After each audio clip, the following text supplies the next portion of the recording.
Hello, everyone.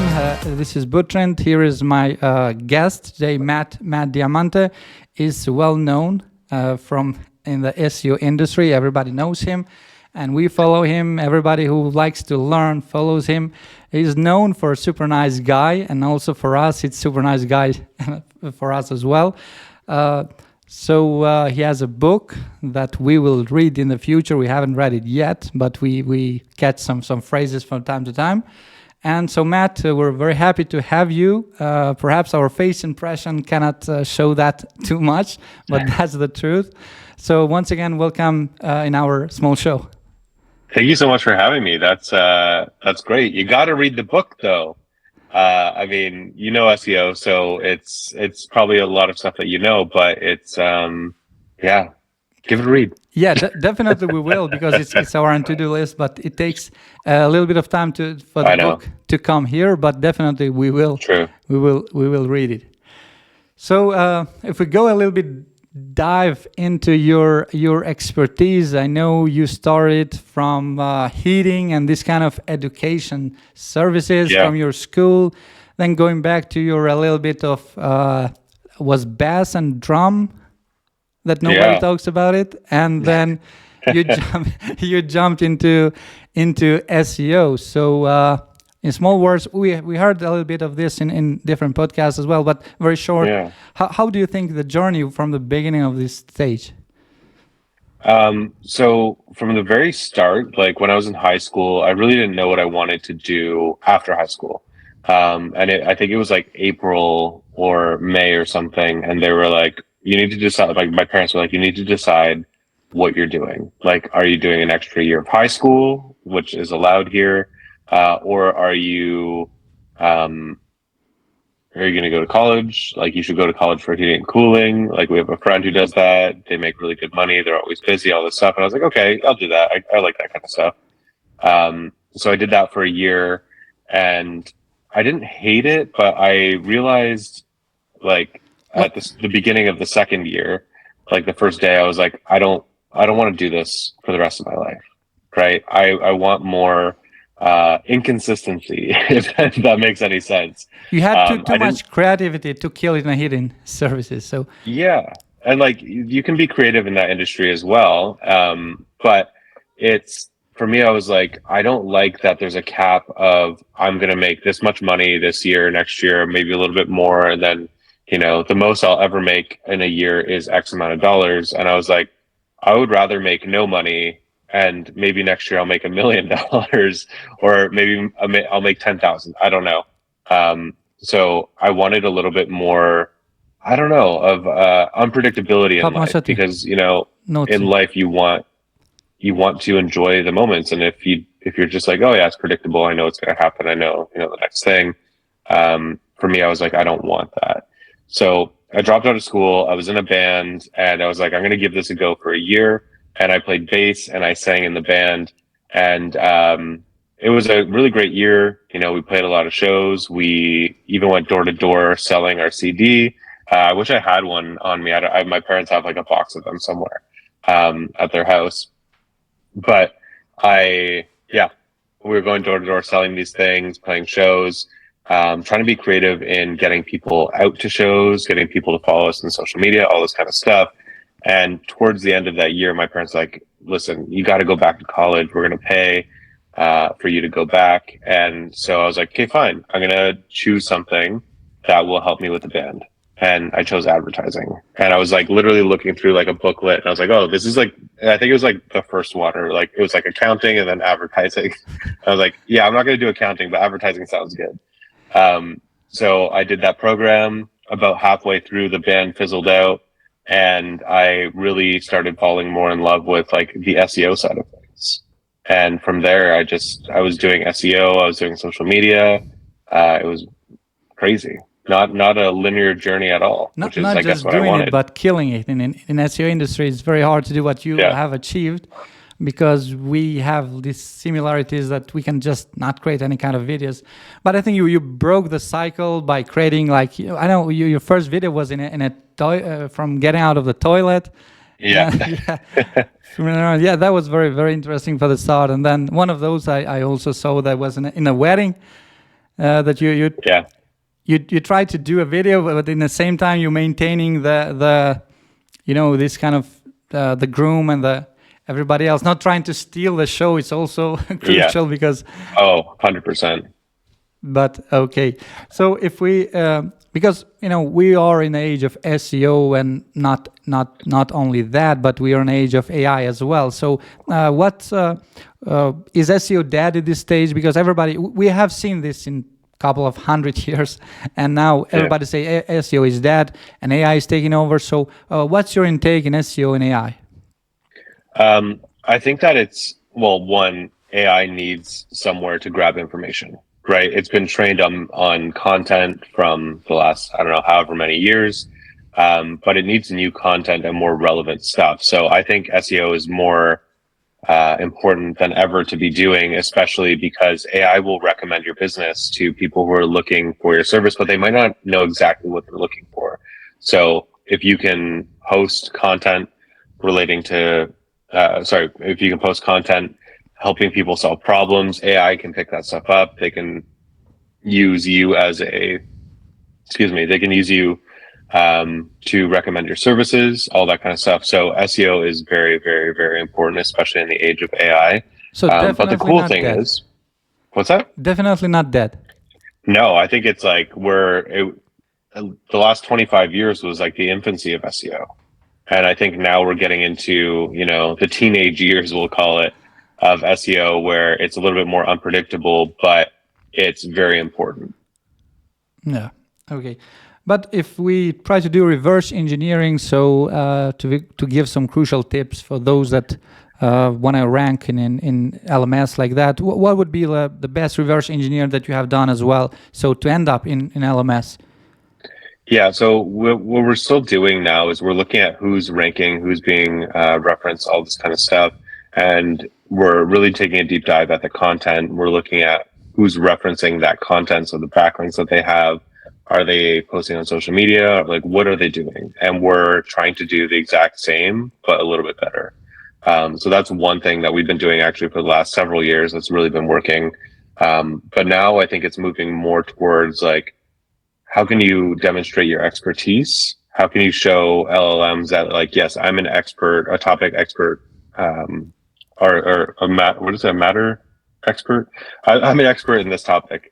And it's just answering questions that your customers are asking is, I think, the biggest thing, right? You're solving a problem. And I think people think of SEO as, oh, I'm trying to game the algorithm, or I'm trying to do this so that I get more traffic to my website. But it's not necessarily about traffic or gaming the algorithm. It's about solving real people's problems. And if you can help people solve their problem, whether it's informational or with a product or a service, you're going to win. Yeah, and while you were saying this, I also remember another video from Getting Out. Also, I remember that you said one of the podcasts how you did it. It was very interesting. The one that you mentioned, how to use answer the public or answer everywhere. That video that comes in it was Canadian. What was that Canadian meeting from the influencers on the marketing as well? Yeah, I mean, I've done a bunch of those different things, but I think Answer the Public is you have to pay for it now, and I've been using it recently, and it's not as good as it was for this application. So I actually just made one called findquestions.com. That's free to use. Yeah, you made that, your own self? Yeah, okay. I don't know how to code. Everything's vibe coding. Yeah, very well. We're gonna put that on top of it so people can search. Yeah, some of your tools I personally test them. I remember few I don't know if months that you created a backlinks finder so you can check one of your competitors how much they invest in backlinks. Yeah, that one. So that's very very cool what you're doing. So we admire the SEO expert that aren't as famous as you and are very far away. So and personally, I use some of your content to do on my own because that's very helpful. I know you spend a lot of time. We're gonna get back to that as well. But the one thing that we want to stop a little bit more is your book, which is the No Fluff SEO Playbook, which before this conversation, I asked ChatGPT because it has a lot of information, but if you don't make the right question, you don't get the right answers. So I asked ChatGPT, what are the chances that a writer is alive and you can meet him or her?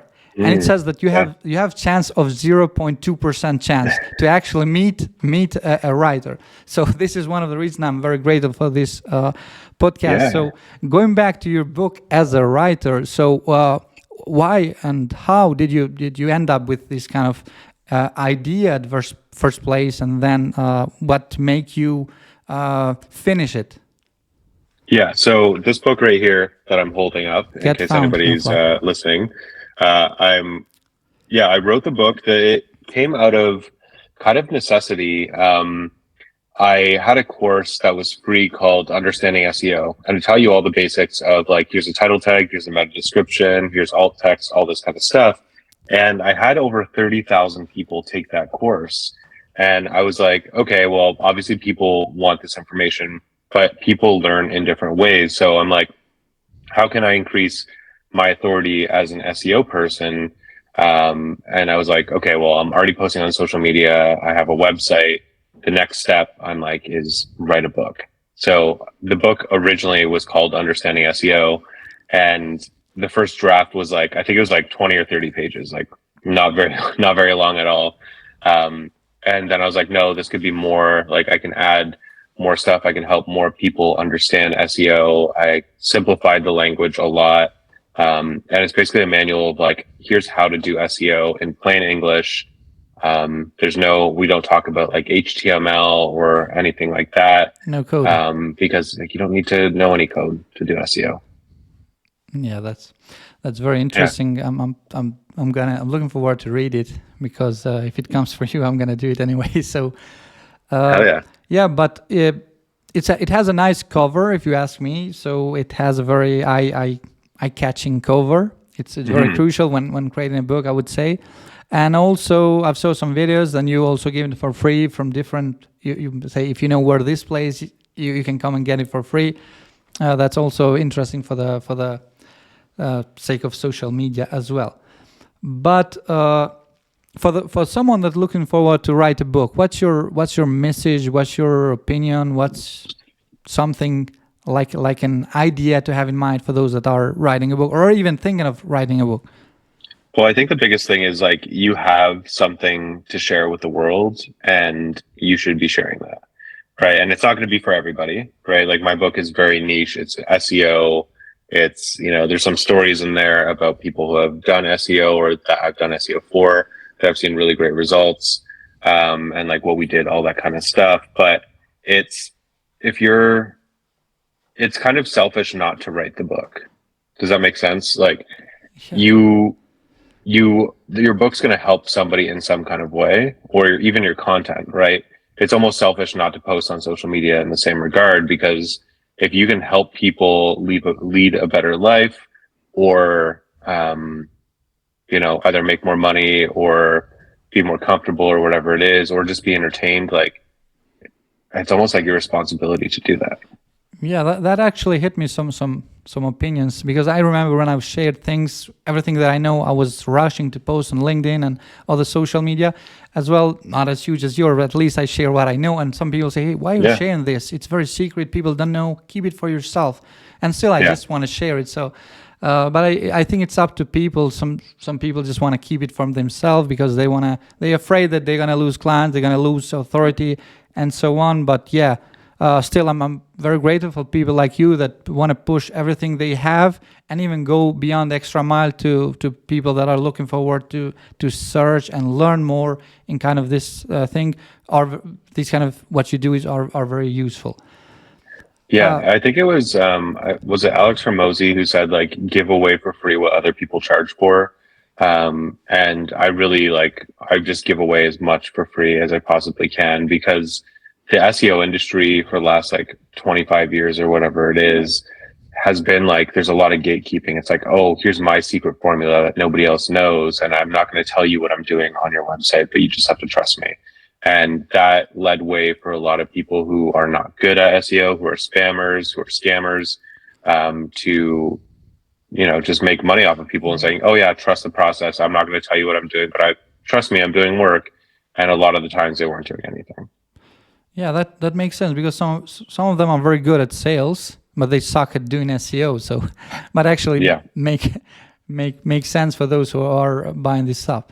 So, but going back or staying, because you still have an SEO agency, and I try to do ChatGPT and Gemini and also Grok, but in the same way I try to listen to your podcasts and videos, so I don't want to have any communication or missing information. So that's why you have an SEO agency right now that is called Hey Tony, but Hey exists, but not Tony. So you mentioned that a few times. So why Tony?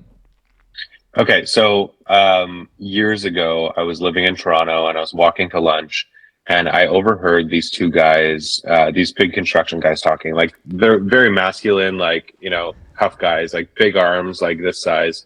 And so I overheard them, and the one guy goes, "Hey, Tony, you always know how to put a smile on my face."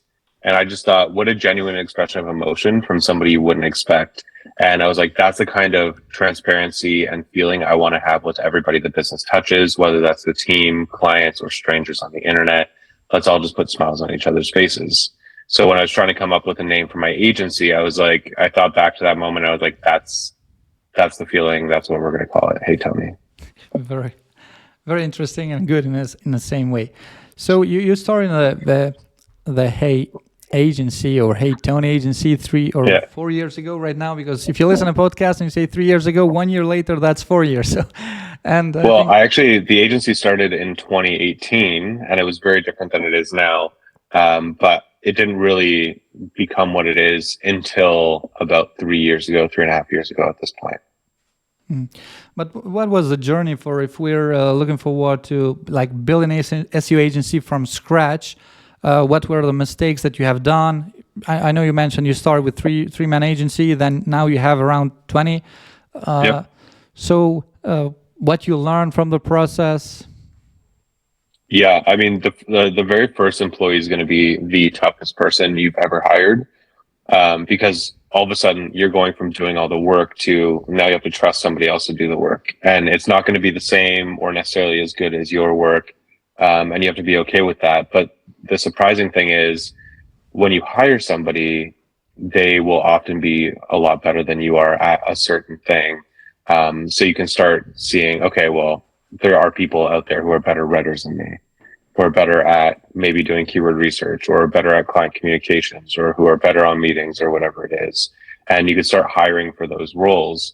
So the first person is the scariest person to hire. A mistake that I made early on with the agency is, like, I wasn't doing SEO. I wasn't promoting. I wasn't doing anything. I was only getting referral business, and this was from clients or past clients or people that I knew. And the problem with that is there's a lot of high highs, right? So some months you'll be like, cool, we just made $50,000 this month. This is crazy. And then other months you'll be like, I just lost $10,000 and I had to let somebody go. Right. So it's, if I was starting from scratch, I would be doing my own marketing from day one. Yeah. So what about, for you, what's the most important thing for a business, like for an SEO agency? I'm saying, is it not into detail, but is it sales or is it doing the work? Like, is it sales or SEO? It's both. So, like, you have to get clients in the door, obviously, but once they're in the door, you need to keep them. So you need to be good at delivering results for them.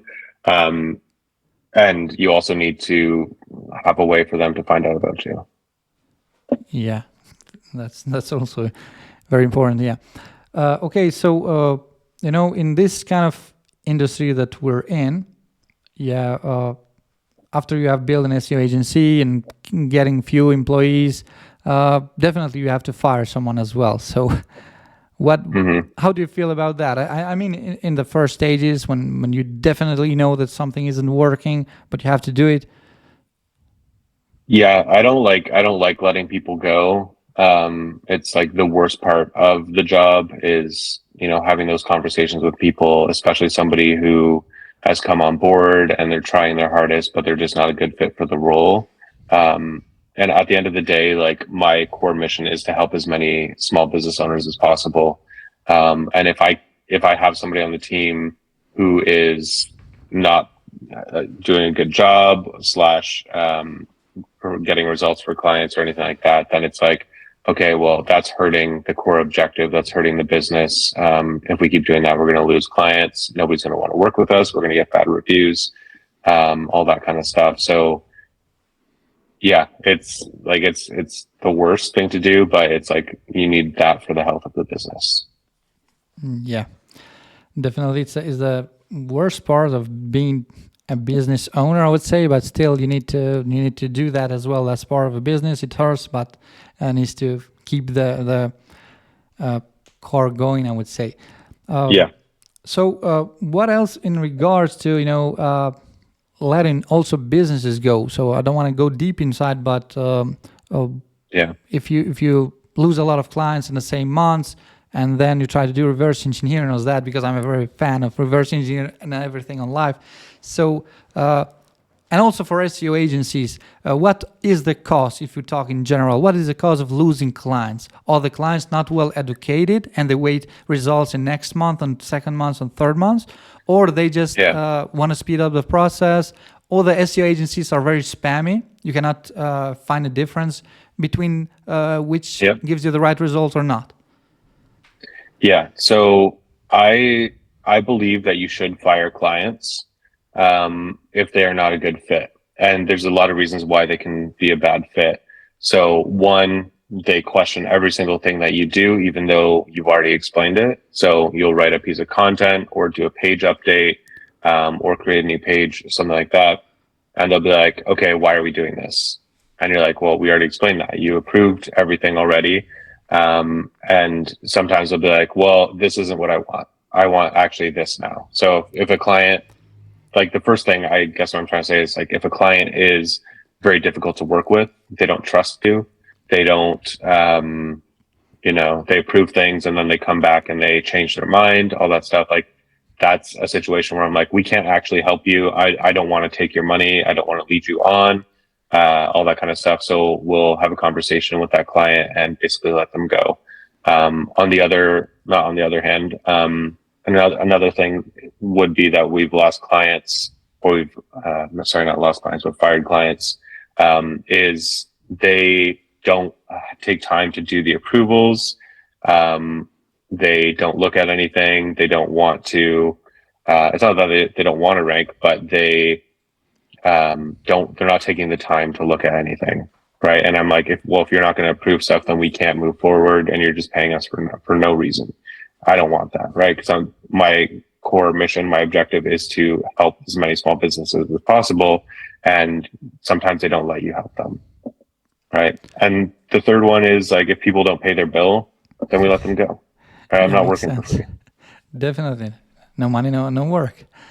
Yeah. But it's strange because I've also faced some of that as well. But what is interesting is, you had an SEO agency. So is it better to make your SEO agency specialized for a specific product or service, or have it like, let's say, like for everyone? Like, let's say it's better to have an SEO agency for a plumber or a law firm, or it's better to have like a generic SEO agencies to have case studies for, let's say, for a SaaS company, than for a law firm, and then also for a different plumber or heater or. Yeah. So the clients that we get the most of are ones that have worked with like a specialized agency, let's say, that works with plumbers or electricians or something like that. And most of the time, those sites aren't ranking because the content is too similar to other websites that same company is also doing. Right. So if it's a nail salon SEO agency or a dentist SEO agency, like all that content's going to be so similar. Like, how do you differentiate? How are you actually helping your clients? You're not really. So for me, I'm like, if you're just an SEO agency and you work with not any industry, but most industries, that will allow you to see what's working in one industry and maybe bring some of that information over to another industry. Or you can see what's working across a bunch of different industries, right? And then take that information and use that to help your other clients. Yeah, actually makes sense. When we mentioned local SEO a little bit, and you have worked a lot in local SEO, and you also mentioned in your social media. But for those that cannot use a lot of social media, for instance, we are the best SEO agency here, but actually we never get a client using local. And no matter how good we are, even Samrush mentioned that, but we cannot take advantage of it. Yeah. So what do you think would be best? Like getting a place or a GMB verified in US and then get a phone number there? Also, no, everything is legal, but just it needs extra money. For sure. I think like the best thing to do, especially in SEO, is like all these SEO agencies and experts, like we all write content, right? We all do this stuff. And we're all trying to rank. So it's very difficult to rank locally or even internationally. And how do you get in front of the right people? So for me, I'm like, okay, social media, it's free. You can post videos. People want to know the person that they're paying money to. And social media is a really great way to do that. YouTube, even having like an email list, a newsletter, you can run ads. There's so many different ways to get people in and knowing about you, instead of trying to compete locally, which is like very difficult to do. Yeah. You mentioned consistency, and also I think one of I don't know who said it, but they say people buy from people, and actually it's way easier to sell once you're famous and everybody knows your name. But if we talk about your name, Matt, so you're pretty famous in the industry and also good at the same time, because you can also be famous, not good, but I think you're both. Yeah. And also a super nice guy. So how hard was for you? Because you mentioned Gary Vee made you start videos. I think everybody made Gary Vee was impactful in many ways, but Gary Vee wasn't impactful for me, for instance, because I needed to see you. I need to see how we can make videos of SEO in that ways. So how was your journey? How it started? Yeah, it was just a lot of, I'm going to talk about SEO in a bunch of different ways. I'm going to make videos. So I started posting every day in January 2023. And the first 3 months, I posted once every single day. And it took me about 4 hours to come up with like a 30-second video. And they weren't good. They weren't anything. And I was like, okay, well, I need to figure out what is going to work. So I'm going to post 3 times a day. So I went from posting once to 3 times per day. And like not just posting, like posting videos of me educating, of me entertaining, of whatever it is, all relating to marketing or SEO. And it took another 3 months before I had anything go viral. And then I had one video hit 1 million views. And that was pure luck. I don't know. Like at the time I was like, I don't know what this video is going to do. It's the same as all the other ones. But once something hit, I was like, okay, well, let's do more things like that. And then I just started doing more videos like that. And all of a sudden I went from like 1,500 followers 6 months into, by the end of the year, like 100,000 followers. And now, right now you're sitting on a 300,000 or 350,000. Yeah, it's nuts. It just keeps growing. Yeah, that's a great of a success. I would call for anyone in this, especially in SEO, because we are like minorities. We're not a lot. We're not huge. Yeah. So that's a huge success. But for everyone who's listening out there, Matt is saying 3 times a day. But what about your consistency? It's personal. I tried several times, going back and forth, but still isn't enough. To somehow use and get energy of that. Where do you find the motivation to start? Where do you find the consistency? Well, I read a book called The One Thing, and it's like, what's one thing that you can do every single day that will contribute to your 1 year or 5 year or 10-year goal? And for me, I was like, oh, I can post on social media every single day. So I gave myself a year. I was like, I'm going to do this every day for a year. I'm going to see how, see if I can prove these guys right or prove Gary Vee wrong, basically. So I did it for a year. prove them right. I was like, holy shit, like this stuff actually works if you just do it. And the motivation for me is like, I like one, obviously it's good for business. I'm getting a lot of business, a lot of work from that. The audience is growing and it gets easier. The more notable you are, the more followers, the more time people have spent with you, the easier it is to like, I don't even have, like if I get on a sales call, which I don't anymore, but if I get on one, it's not a conversation of like, I'm trying to convince you to buy. Now it's like, oh, yeah, you're ready to buy, you know, you want to hire us. Like, what are your concerns?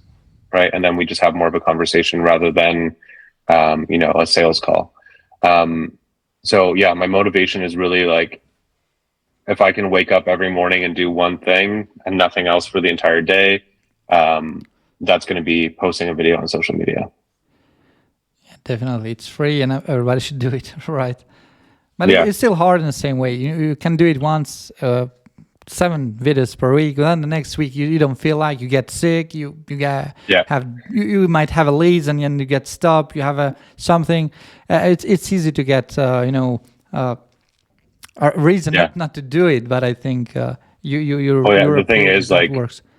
Just make it part of your day. Like every single day, I need to promote my business somehow, and if you do that, great. You had a good day. If you don't, you know, you're not going to, I'm saying if you don't, you're going to feel bad about it. But, sorry, I feel like I'm going to sneeze here. This always happens when I'm on calls or a podcast. Yeah. Like for me, I need to promote my business every single day. You're getting allergic from podcasts because no, God, no. Yeah, it's just the consistency, right? Like you build it into your day. That's like, I don't batch any of my content. I just post it. I film, post it every single day. I think that's a bulletproof. Every successful guy or everyone who in different industries as well, they come up to this. It's about consistency. So even if you hear the fighters, the boxers, the actors, they failed a lot of times and they failed this and that, and still at the end of what. If we're talking about failure, tell us any kind of failure, because success. What about your failures? Do you have any? I mean, tons. Like I'm holding this right now. Like, so for those who are watching, Hudson there's Harley. this. Yeah, Hudson Harley. It's this wax cologne, right? You can't get this anywhere, but a friend of mine and I started this company. This was like 2022 or something like that. And we're like, yeah, we're just going to make money. We're going to sell this wax cologne. It smells really good. We did the research. We got all the stuff. And we ended up, they did air freight with it because we got it made in France. So they sent it to Chicago, to whatever airport they have there, on a plane. It lands. And then we get a call like, okay, what's your importing number, or what's your exporting number? And I was like, I don't know. Like, can't you just bring it to the warehouse? And then we didn't have anybody to bring it to the warehouse. And so sitting at the airport for like 3 weeks, just like in a box on a pallet, whatever it was. And they're like, we're going to throw this away unless you like, you know, tell us this information. So we ended up figuring it out, getting it to the third party, whatever shipper. And then we didn't really do anything with it. We spent some money on ads. Nobody really bought. I think we sold maybe like 5 of them, and we got 1,000 of them made. So we spent like 20,000 of our own dollars getting these things made, like custom, like it's metal. It's like, it smells good, all this kind of stuff. And what does it do? What's that? What's the purpose of it? What does it do? Oh, so instead of a spray cologne, you like, it's wax. So you like put your finger in it and then you put it on. Smart, innovative idea, but yeah. So with that, like it sat in that warehouse for like a year or two. And we were just paying money every month to keep it in there, and we weren't doing anything with it. So we eventually just told them like, hey, can you guys get rid of this? And they said, yeah, it's going to cost, you know, however much money. So we probably lost like $20,000 just making this thing and testing it. But now the way you said it, I think it was a bad timing, because if you, I think you can push every product or service right now because you have the capabilities, you have the, I'm talking only about you, not the team members as well, but I think you can, it's easier at this stage because you have gone through everything. Now it's easier because you have the numbers, you have different socials, people trust you, they know you. Don't you think it was a Yeah. bad timing? No, I don't think it was bad timing. I think it was that we didn't know what we were in for.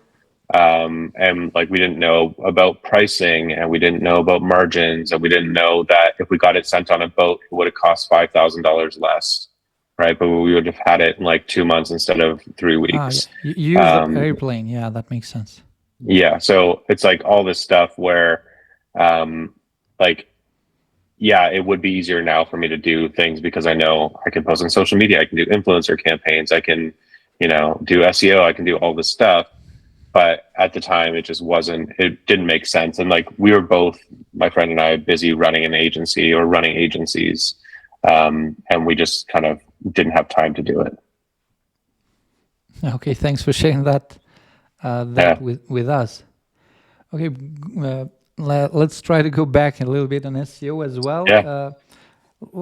How do you see the end of the year, the way that all these things are going?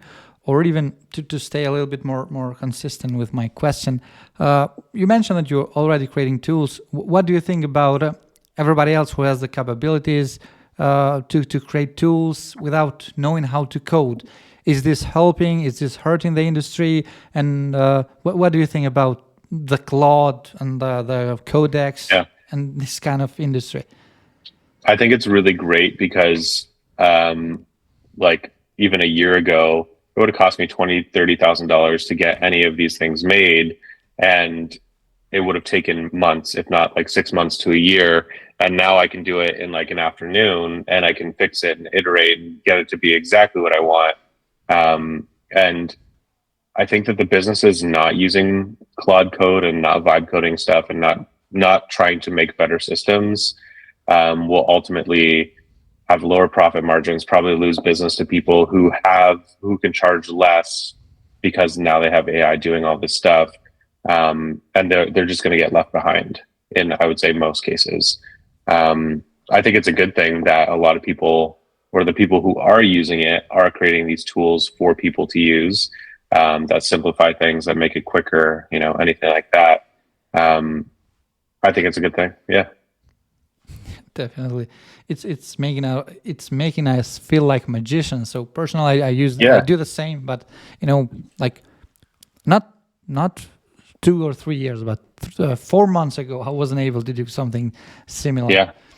But what is good, because I also talk to different developers when I try to use Claude to create, and they don't have the knowledge of what your needs are. So that's what still makes us better. If a developer, somebody with money and developers want to create something, you still need some SEO perspective and SEO knowledge and expertise and experience to make a better tools. But since we're talking about tools, do you think, let's say Ahrefs and SEMrush is gonna left behind, or they are trying to do their best to fill the gaps and be ahead of the time, not only the competitors? Well, I think part of it is like, yes, they are trying their best to stay ahead of the times. Like they have like AI visibility and all this kind of stuff now. Like they have these tools in there. But for me, I'm like, they're not really that great. And when you think about like somebody like me versus like a SEMrush or an Ahrefs or like a big company like that, they move very slow, right? They have to get approval from a lot of people. They have a lot of users. Like if they push an update or new features, like that's getting pushed out to a lot of people. For me, I'm like, okay, well, I'm going to try this thing. And if it doesn't work, like, who cares? Yeah. Right. And I also like, they have stakeholders. They have, owners of the company, all like not owners of the company, like, I guess stakeholders, and they are making decisions too. And they want to make a lot of money. And for me, I'm like, well, I can make that same tool or like a similar tool that one of these bigger companies uses. I can make it for nothing. I can service people for like half a penny every time they use it. So why wouldn't I either do that for free or charge them like $5? You know what I mean? Yeah, I totally know. We, with a company that I was working previously we tried to do something similar because it costs way less. For instance, if you have 30 to 40 clients, you can use an API that costs, let's say, less than 1,000 instead of paying 20,000 to SEMRs. You can just use their API. And all the APIs that are free as well, like data for SEO, is also way cheaper.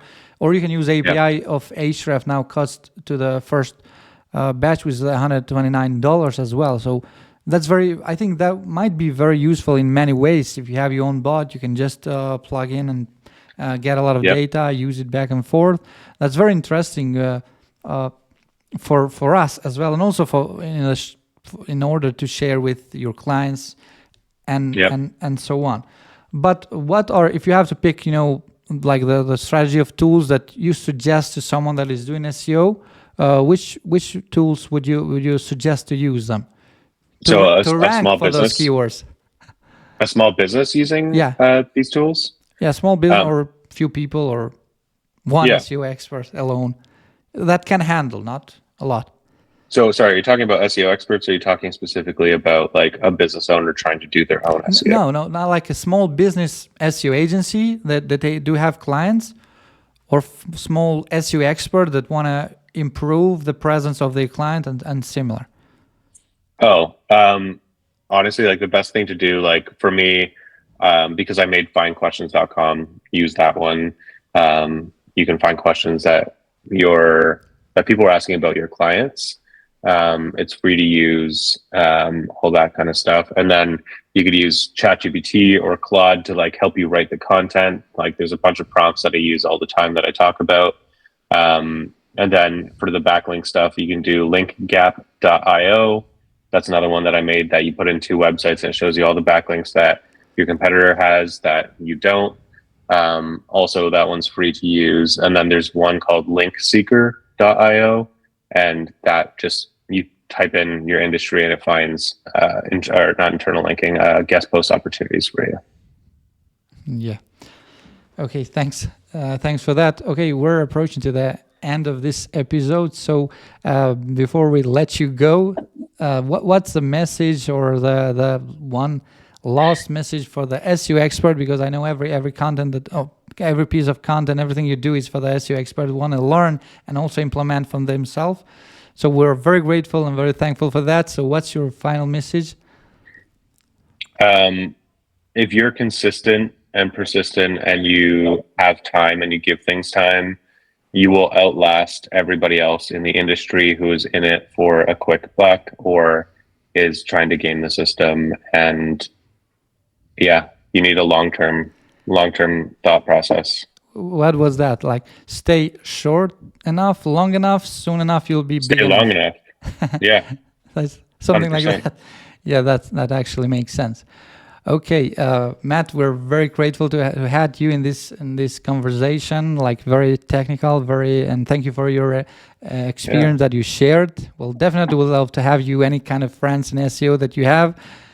So once again, thank you very much. We really enjoyed. Thank you for having me. Oh my God. Yeah, greatest pleasure ever. Thank you. Have a good day. Thank you so much. Cheers. Thank you so much. Bye-bye. Bye.